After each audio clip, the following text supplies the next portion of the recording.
The lord. Welcome to kids story time. అందరు రెడీగా ఉన్నారు కదా చిల్డ్రన్? నేనైతే మీకు లెసన్ చెప్పడానికి రెడీగా ఉన్నా.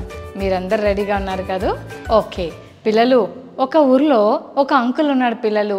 ఆ అంకుల్ ఒక పని మీద తను బయటికి వెళ్తూ చాలా దూరంలో ఒక ఎడారిలో మిస్ అయిపోయాడు. దారి తప్పిపోయి చాలా భయంకరమైన ఎడారిలోకి వెళ్ళాడు, అంటే డెజర్ట్లోకి వెళ్ళాడు. అక్కడ ఏమీ లేవు, చెట్లు లేవు, ఇల్లు లేవు, మరి మనుషులు లేరు, ఎవ్వరు లేని ప్లేస్లోకి వెళ్ళిపోయాడు పిల్లలు. దారి తప్పి వెళ్ళిపోయాడు. ఇంటికి ఎలా వెళ్ళాలో తెలియక మొత్తం కన్ఫ్యూజ్ అయిపోయాడు. ఇప్పుడు నేను ఇంటికి ఎట్లా వెళ్ళాలి? రైటా, లెఫ్టా, ఫ్రంట్కి వెళ్ళాలా, బ్యాక్కి వెళ్ళాలి? ఏం అర్థం కావట్లేదు పిల్లలు. బాగా కన్ఫ్యూజ్ అయిపోయాడు. అలా ఒంటరిగా ఆ ఎడారిలో ప్రయాణం చేస్తున్న ఈ అంకుల్కి బాగా దాహం వేస్తుంది పిల్లలు. మరి తన దగ్గర ఒక వాటర్ బాటిల్ ఉంటే ఆ వాటర్ బాటిల్లో ఉన్న వాటర్ అంతా తాగేశాడు. కానీ అలాగే నడుచుకుంటూ వెళ్ళిపోతా ఉంటే వాటర్ బాటిల్లో ఉన్న వాటర్ అయిపోయింది. ఇప్పుడు అంకుల్కి తాగటానికి వాటర్ లేవు. ఎంత దాహం వేస్తుందో. మరి ఏం చేయాలో అర్థం కావట్లేదు పిల్లలు. ఎక్కడైనా మనుషులు దొరుకుతారేమో, వాళ్ళ ఇంటికి వెళ్ళి ఒక గ్లాస్ వాటర్ తీసుకుందాం, మా ఇంటికి ఎట్లా వెళ్ళాలో దారి కనుక్కుందామని ఎంతో ట్రై చేసిన ఈ అంకుల్కు ఏమీ కనిపించట్లేదు పిల్లలు. మనుషులు లేరు, ఇల్లు లేవు, చెట్లు లేవు, ఏమీ లేవు పిల్లలు. అలా భయంకరమైన అరణ్యంలో అంకుల్ దారి తప్పి అలా వెళ్తూ ఉన్నాడు పిల్లలు. ఇంతలో ఏం జరిగిందంటే చాలా దూరంలో ఎక్కడో ఒక చిన్న గుడిసె కనిపించింది, అంటే హట్. ఈ హట్ దగ్గర చూసినప్పుడు అమ్మయ్య, ఎవరైనా ఉంటూ బాగుండు, ఇక్కడ ఎవరైనా ఉంటుండొచ్చు అని చాలా సంతోషపడుతూ ఓపిక అంతా కూడగట్టుకొని, బాగా దాహం వేసి నీరసం అయిపోయిన ఈ అంకుల్ ఓపిక అంతా కూడగట్టుకొని మెల్లగా నడుచుకుంటూ నడుచుకుంటూ ఆ గుడిసె దగ్గరికి వెళ్ళాడు పిల్లలు. వెళ్ళి లోపలికి ఇలా తొంగి చూస్తున్నాడు. ఎవరైనా ఉన్నారా అండి, హలో అని నాక్ చేస్తూ ఉన్నాడు పిల్లలు. ఎవ్వరు కనిపించట్లేదు. మరి ఎవరు లేరా, ఎలాగా అని వెతుకుతూ ఉన్నాడు పిల్లలు. అదొక చిన్న గుడిసె. ఆ గుడిసె పక్కనే బోర్ కనిపించింది పిల్లలు. హ్యాండ్ పంప్ ఉండే బోర్ తెలుసా? ఎప్పుడైనా మీరు చూసారా పిల్లలు? దానికి ఒక రాడ్ ఉంటుంది కదా, బాగా కొడతా ఉంటే ముందు వాటర్ వస్తూ ఉంటాయి కదా. అప్పుడు అంకుల్కి అసలే ఏమనిపిస్తుంది, దాహం వేస్తుంది కదా. ఈ అంకుల్కి వాటర్ పంప్ కనిపించేసరికి ఫుల్ హ్యాపీగా ఫీల్ అయిపోయాడు పిల్లలు. గబగబా ఆ వాటర్ పంప్ దగ్గరికి వెళ్ళి టక చేత్తో బోర్ కొడతా ఉన్నాడు పిల్లలు. ఎంత ట్రై చేసినా ఒక్క చుక్క వాటర్ కూడా రావట్లేదు. బాగా నిరుత్సాహం అయిపోయింది. చాలా డిస్కరేజ్ అయిపోయి సాడ్గా ఫీల్ అవుతూ ఆ గుడిసె లోపలికి వెళ్ళి పోనీ ఎవరైనా ఉన్నారా, లేకపోతే మనుషులు లేకపోయారు, ఏదైనా బాటిల్ అయినా ఉందా, ఒక చిన్న కుండ కానీ బిందె కానీ గ్లాస్ వాటర్ అయినా దొరుకుతాయేమని వెతుకుతా ఉన్నాడు పిల్లలు.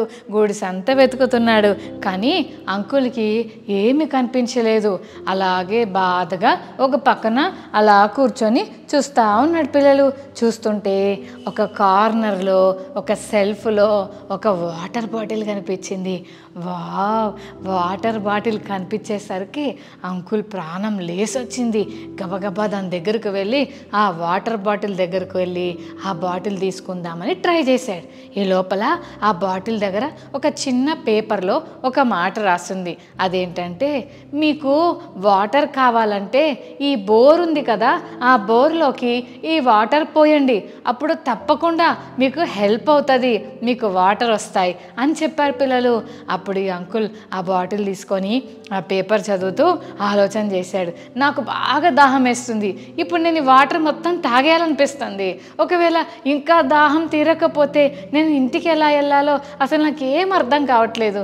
కాబట్టి నేను ఈ వాటర్ తాగేస్తే మళ్ళీ తర్వాత ఎలా అని ఆలోచన చేశాడు. ఒకవేళ నేను ఈ బాటిల్లో ఉన్న వాటర్ మొత్తం బోర్లో పోసేసాను అనుకో, బోర్లో వాటర్ రాక వాటర్ బాటిల్లో నీళ్ళు అయిపోయి నేను ఎంత ఇరుక్కుపోతానో. అసలు ఏం చేయాలా? నిజంగా వస్తాయంటారా? నిజంగా జరుగుతాయా? పిల్లలు మిమ్మల్ని అడుగుతున్నా, నిజంగా వస్తాయా వాటరు? ఏమో ఒక్క డౌటే కదా అని మీరు కూడా అనుకుంటున్నారు కదా. అంకుల్కి కూడా అలాగే డౌట్ వచ్చింది.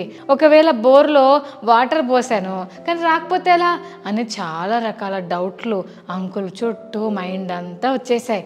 అప్పుడు అంకుల్ ఏం చేశాడంటే చిన్న ప్రార్థన చేసుకున్నాడు. యేసయ్య, నాకు బాగా దాహం వేస్తుంది, మరి ఈ వాటర్ నా దాహాన్ని తీర్చలేవు, ఇంకా ఈ వాటరు అందులో వేస్తే ఇంకా నీళ్ళు వస్తాయని అంటున్నారు కదా, మరి నాకు సహాయం చేయి ప్రభువా, నేనైతే అందులో వాటర్ పోద్దామని వెళ్తున్నానని చెప్పాడు పిల్లలు. నిజంగానే ఆ అంకుల్ ఏం చేశాడంటే ఆ బాటిల్లో ఉన్న వాటర్ తీసుకెళ్ళి బోర్లో కొన్ని పోసాడు పిల్లలు. అలా పోసి పంపు కొడుతూ ఉంటే అప్పుడు ఫుల్ వాటర్ వచ్చాయి. పిల్లలు, ఈ లెటర్ ఉంది కదా ఇందాక, ఆ లెటర్లో ఇంకొక మాట కూడా రాస్తుంది. అదేంటంటే, మీకు వాటర్ వచ్చి మీ దాహం తీరాక మీరు బోర్ కొట్టినప్పుడు వాటర్ వస్తాయి కదా, ఆ వాటర్తో మీ దాహం తీరాక మళ్ళీ ఆ బాటిల్ని ఫిల్ చేసి దాని ప్లేస్లో పెట్టండి అని రాసింది పిల్లలు. అందుకని ఈ అంకుల్ ఏం చేశాడంటే గబగబా బోర్ పంపు కొట్టి వాటర్ వస్తే ఆ వాటర్ మంచిగా తాగేసి మళ్ళీ గబగబా వాటర్ అంతా ఆ బాటిల్లో స్టోర్ చేసి యాజ్ ఇట్ ఈస్గా అది ఎక్కడుందో అక్కడ పెట్టి ఆ పేపర్ని కూడా అక్కడ పెట్టాడు. దేవుడు ఎంత గొప్పడో కదా. నిజంగా నేను చాలా డౌట్ పడ్డాను, తాగేద్దాం అనుకున్న వాటర్ కానీ దాహం తీరవు, ఎట్లా చేయాలని ఆలోచిస్తే నిజంగా దేవుడు నాకు ఎంత సమృద్ధి అయిన వాటర్, ఎంత ఫుల్గా నా స్టమక్ ఫుల్ వాటర్ ఇచ్చాడు కదా దేవుడని చాలా హ్యాపీగా ఫీల్ అయ్యాడు పిల్లలు. అంతేకాదు అక్కడ ఒక మ్యాప్ కూడా ఉంది ఆ గుడిసెలో. ఆ మ్యాప్లో మరి ఊర్లోకి వెళ్ళడానికి ఎలా వెళ్ళాలో అని చక్కగా మ్యాప్లో డైరెక్షన్స్ అన్నీ కూడా రాసిపెట్టి ఉన్నాయి. అప్పుడు అంకుల్ అనుకున్నాడు, దీన్ని నేను నమ్మితే, ఈ డైరెక్షన్స్ నేను ఫాలో అవుతే నేను ఇంటికే వెళ్తానా, లేకపోతే ఎక్కడన్నా మళ్ళీ మెస్ అయిపోతుందా నా లైఫ్, ఎక్కడన్నా ఇరుక్కుపోతానేమో అని కంగారు పడ్డాడు. కానీ అంకుల్కి ఒక విషయం జ్ఞాపకం వచ్చింది. ఇందాక వాటర్ అందులో పోస్తే నీళ్ళు వస్తాయి అన్నారు కదా, నిజంగానే వాటర్ పోస్తే నీళ్ళు వచ్చాయి. మేబీ ఈ మ్యాప్ కూడా కరెక్టేనేమో, దీని ప్రకారం ఫాలో అవుతానని అంకుల్ అనుకొని వెంటనే ఒక చిన్న పేపర్ మీద అంకుల్ ఈ మాట రాశాడు, హ్యావ్ ఫెయిత్, ఇట్ వర్క్స్. విశ్వాసం కలిగి ఉండు, తప్పకుండా అది పనిచేస్తుంది అని పక్కనే ఒక పేపర్లో రాసి వాటితో పాటు పెట్టేసి అంకుల్ ఇంటికి వెళ్ళిపోయాడు. నిజమే పిల్లలు, మరి అంకుల్ నిజంగా ఆ మాటలు నమ్మకపోతే అంకుల్ దానివల్ల మేలు పొందేవాడు కాదు. బైబిల్ గ్రంథంలో కూడా ఒక అంకుల్ ఉన్నాడు. అంకుల్ వాళ్ళ పాపకు చాలా సివియర్గా సిక్నెస్ వచ్చి ఆ అంకుల్ వాళ్ళ పాప చనిపోవడానికి పిల్లలు లాస్ట్ టైంలోకి వచ్చేసింది. ఇంకా కొద్దిసేపట్లో చచ్చిపోతుందని అంకుల్కి అర్థమైంది. ఆ అంకుల్ పెద్ద అధికారి పిల్లలు, సమాజ మందిరపు అధికారి. ఆ అంకుల్ పేరు యాయిరు. ఎప్పుడైతే ఆ అంకుల్ వాళ్ళ కూతురు మరి మరణానికి దగ్గరగా ఉందని ఎప్పుడైతే అంకుల్కి తెలిసిందో వెంటనే అంకుల్కి మరొక విషయం కూడా తెలిసింది. అదేంటంటే యేసు ప్రభు వాళ్ళ ఊరు వచ్చాడని. అంకుల్ ఏం చేశాడో తెలుసా, అక్కడిక్కడ పరిగెత్తి తన బాధ చెప్పలేదు కానీ పరిగెత్తుకుంటూ యేసయ్య దగ్గరికి వెళ్ళి యేసయ్య పాదాలు పట్టుకొని యేసయ్యను బతిమాలుకుంటున్నాడు. ఏమని బతిమలాడుతున్నాడని ఆలోచిస్తున్నారా? యేసయ్య, నాకున్న కూతురు చచ్చిపోబోతుంది, ఒక్కసారి రా యేసయ్య, మా పాప చాలా సిక్గా ఉంది, ప్లీజ్ యేసయ్య మా పాపని హీల్ చేయరా, మా ఇంటికి రండి యేసయ్య అని యేసయ్యని అడుగుతా ఉన్నారు పిల్లలు. అయితే అప్పటికే లోపల చాలా రకాల భయాలు అంకుల్ చుట్టూ ఉన్నాయి. అదేంటంటే నిజంగా యేసయ్య మా ఇంటికి వచ్చే లోపల మా పాప చచ్చిపోతే మా పాపకు నిజంగా హీల్ అవుతుందా, జీసస్ ముట్టి ప్రార్థన చేస్తే మా పాప మంచిగా అయిపోతుందా అని ఎన్నో రకాల క్వశ్చన్స్ అంకుల్ కూడా వచ్చాయి. ఇందాక చెప్పాను కదా, ఎడారిలో తప్పిపోయిన అంకుల్ కూడా ఈ బాటిల్లో వాటర్ ఇందులో పోస్తే నిజంగా వాటర్ వస్తాయా, ఈ మ్యాప్ ప్రకారం నేను ఫాలో అయితే నేను నిజంగా మా ఇంటికి వెళ్తానా అని ఎన్నో రకాలుగా ఆలోచించిన అంకుల్ నమ్మాడు కాబట్టి నిజంగానే నీళ్ళు వచ్చాయి. నమ్మాడు గనక తన ఇంటికి క్షేమంగా వెళ్ళిపోయాడు. అలాగే యాయిర్ అంకుల్ కూడా యేసయ్య తనకు సహాయం చేస్తాడని విశ్వాసంతో యేసయ్య పాదాలు పట్టుకొని ప్రార్థన చేస్తున్నాడు, లేదా యేసయ్య పాదాలు పట్టుకొని బ్రతిమలాడుతున్నాడు. ఈ లోపల లేట్ అయిపోయింది. దారిలో ఇంకొక ఆంటీని బాగు చేయవలసి వచ్చింది. ఇంకొక ఆంటీ దారిలో హీల్ అయింది. అక్కడ కొద్ది నిమిషాలు యేసయ్య ఆగి వాళ్ళతో మాట్లాడుతున్నాడు. యాయిర్ అంకుల్కేమో టెన్షన్ వచ్చేస్తుంది. యేసయ్య ప్లీజ్ యేసయ్య లేట్ చేయొద్దు యేసయ్య, మా పాప చాలా సీరియస్గా ఉంది యేసయ్య, నువ్వు లేట్ చేస్తే మా పాప చచ్చిపోతుంది అయిపోతుంది ఏసయ్య, ప్లీజ్ ప్లీజ్ ప్లీజ్ పద ఏసయ్య, తొందరగా వెళ్దాం పద అని చాలా కంగారులో, అయ్యో ఏంటి జీసస్ ఇక్కడ వెయిట్ చేస్తున్నాడు, నాకేమో భయం వేస్తుంది అని భయపడతా ఉన్నాడు. ఏసయ్య ఏమో ఆ ఆంటీతో మాట్లాడుతున్నాడు. కాసేపట్లో ఒక మాట చెప్దాం అనుకుని ఏసయ్య మా పాప అని చెప్పబోతుంటే వెనక నుంచి కొంతమంది అంకుల్స్ వచ్చి భుజం మీద చేయబెట్టి, సార్ మీ పాప చచ్చిపోయింది, మీరు ఇంకా యేసుప్రభుని ఇబ్బంది పెట్టకండి, అయిపోయింది సార్ మీ పాప అని అన్నారు. పిల్లలు ఎంత సాడ్ థింగ్ కదా. అప్పటిదాకా ఏ విషయం కొరకు అంకుల్ భయపడ్డారో అదే విషయము అక్కడ జరిగిపోయేసరికి ఇంకా అంకుల్ ఇలా కుప్పకూలిపోతుంటే యేసయ్య వెంటనే భుజం తట్టి, యాయిరు భయపడకు, నేను వస్తాను పదా అని అన్నాడు. పిల్లలు యాయిర్ అంకుల్ ఎవరి మాట నమ్మాడో తెలుసా పిల్లలు? అంకుల్ తన ఇంటి దగ్గర నుంచి వచ్చిన మనుషుల మాట నమ్మలేదు, కానీ యేసయ్య మాట నమ్మాడు. చెల్లి తమ్ముడు, నువ్వు యేసయ్య మాట నమ్ముతున్నావా? యేసయ్య నీ జీవితంలో ఆశీర్వాదాలు ఇస్తాడని, యేసయ్య నీకు సహాయం చేస్తాడని, నీకున్న సిక్నెస్, నీకున్న ప్రాబ్లమ్స్ నుంచి యేసయ్య నిన్ను విడిపించగలడని నమ్ముతున్నావా పిల్లలు? మరి యాయిర్ అంకుల్ నమ్మాడు. వెంటనే అనుకున్నాడు, అలా మాటలు పట్టించుకోలేదు, నా పాప చచ్చిపోయిందిగా ఇంకెందుకు యేసయ్యని పిలవడం అని అనుకోలేదు. కానీ యేసయ్య అన్నాడు కదా, నువ్వు నమ్ము, భయపడొద్దు అని చెప్పాడు కదా, నమ్మిక మాత్రం ఉంచన్నాడు కదా పిల్లలు. అందుకని యాయిర్ అంకుల్ సరే ప్రభా అని ఇంటికి తీసుకెళ్ళాడు. ఇంటికి వెళ్ళేసరికి చాలామంది ఏడ్చే వాళ్ళంతా అంకుల్ ఇంటి చుట్టూ ఉన్నారు. పిల్లలు ఏడ్చే వాళ్ళతో ఆ ఇల్లు నిండిపోయింది. అప్పుడు యేసయ్య అక్కడికి వెళ్ళి అంటున్నాడు, స్థలం ఇవ్వండి అన్నాడు. నిజమే పిల్లలు, యేసయ్య మన జీవితంలో కార్యం చేయాలంటే, యేసయ్య నీ ఇంట్లోకి రావాలంటే, యేసయ్య నీ హార్ట్లోకి రావాలంటే తప్పకుండా మనం యేసయ్యకి స్థలం ఇవ్వాలి పిల్లలు. అన్ని అనవసరమైనవన్నిటినీ పక్కకు తీసేయాలి, యేసయ్యని మన లోపలికి రానివ్వాలి. యాయిర్ అంకుల్ ఇంట్లోకి యేసయ్యను రానిచ్చాడు. అందుకేం జరిగిందో తెలుసా?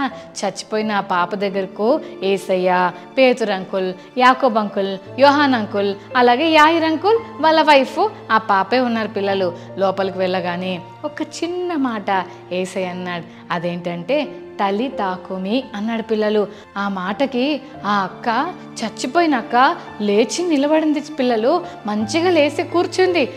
ఎంత గ్రేట్ కదా పిల్లలు. యేసయ్యకు స్థలం ఇస్తే యేసయ్య అద్భుతాలు చేస్తాడు.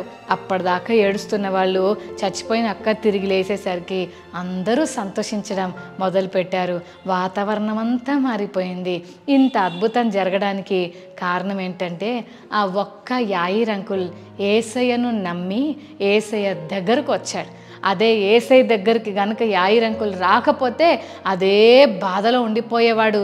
తన కూతురు చచ్చిపోయి ఉండేది, ఆ పాపని ఎవరు బాగు చేసి ఉండేవారు కాదు. కానీ యాయిర్ అంకుల్, యేసయ్య నా కూతురు చచ్చిపోయినా నా కూతుర్ని తిరిగి లేపగలడు అని నమ్మాడు. చెల్లి తమ్ముడు, నీ జీవితంలో కష్ట సమయాల్లో, ప్రాబ్లమ్స్ వచ్చినప్పుడు, సిక్గా ఉన్నప్పుడు, ఏ విషయంలోనైనా నువ్వు బాధపడుతున్నప్పుడు, నీకు ఏదైనా అవసరమైనప్పుడు నా యేసయ్య నాకు తప్పకుండా సహాయం చేస్తాడని నమ్ముతున్నావా? నువ్వు నమ్మితే దేవుని మహిమను చూస్తావని దేవుని వాక్యం చెప్తుంది. ఇందాక ఈ ఎడారిలో తప్పిపోయిన అంకుల్ ఆ రెండు విషయాలను ఎలా నమ్మి మేలు పొందుకున్నాడో, యాయిర్ అంకుల్ వాళ్ళ కూతురు విషయంలో చచ్చిపోయిన తన కుమార్తెను దేవుడు లేపగలడని ఎలా నమ్మాడో, చెల్లి తమ్ముడు నువ్వు కూడా యేసయ్యని నమ్ము. యేసయ్య నీ జీవితంలో అద్భుతాలు చేస్తాడని నమ్ము. నీ జీవితంలో యేసయ్య మిరాకిల్స్ చేయాలంటే నీవు జీసస్ని నీ హృదయంలోకి ఇన్వైట్ చేయాలా. పిల్లలు యేసయ్య పాపం ఉంటే యేసయ్య లోపలికి రాడు. మరి యేసయ్య లోపలికి రావాలంటే మనలో ఉన్న పాపం అంతా తీసేసుకోవాలి. మరి తీసేసుకుంటారా ఈరోజు? తప్పకుండా యేసయ్య నీ జీవితంలో కార్యం చేస్తాడని నమ్ముతున్నావా చెల్లి తమ్ముడు? ఓకే, అయితే యేసయ్యని అడుగుదాం. యేసయ్య నాకు కూడా అలాంటి బలమైన విశ్వాసం నాకు కూడా ఇవ్వండి యేసయ్య అని అడుగుదాం. ప్రార్థన చేసుకుందామా పిల్లలు? కళ్ళు మూసుకోండి, ప్రార్థన చేసుకుందాం.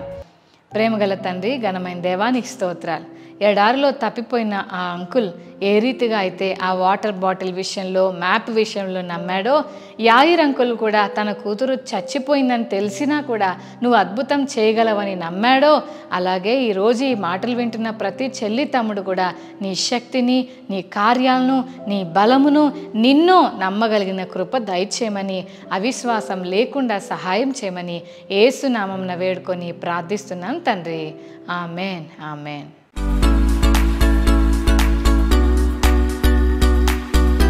ఓకే చిల్డ్రన్, మరి ఈరోజు మెమరీ వర్స్ నేర్చుకుందామా? హెబ్రీ 11:6 విశ్వాసం లేకుండా దేవునికి ఇష్టడైనట అసాధ్యము. మరొకసారి నేర్చుకుందాం చిల్డ్రన్. హెబ్రీ 11:6 విశ్వాసము లేకుండా దేవునికి ఇష్టడై ఉండుట అసాధ్యము. హెబ్రీ 11:6. Okay children, God bless you. Bye.